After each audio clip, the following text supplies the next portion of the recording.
ఇంతకుముందు ఆడ మోరి కింద వస్తుంది నీళ్ళు అక్కడ క్లోజ్ చేసి తిప్పినారు, అది కట్ కావడం ఇంకా రావడం.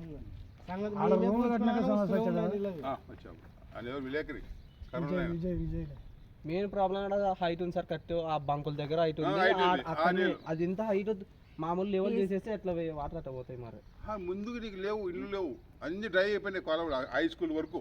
హై స్కూల్ ఇంకా వర్షం వస్తే కంప్లీట్ అయిపోతాం మేడం. ఏం ఎక్కడో పోతు అట్లా దారి పట్టుకోవాలి. నిన్న ఈయన రాజు ఇంకొక ఆయన వచ్చినాడు మన ఆఫీస్కి పేపర్ పట్టుకొని, నాకు ఇచ్చింది ఈయనే.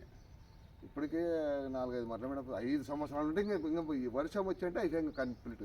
ఇప్పుడు ఈ సంవత్సరం వర్షం యాదో ఇంకా వర్షం బంద్ అయింది, ఒక రస్తా ఆరింది. ఇప్పుడు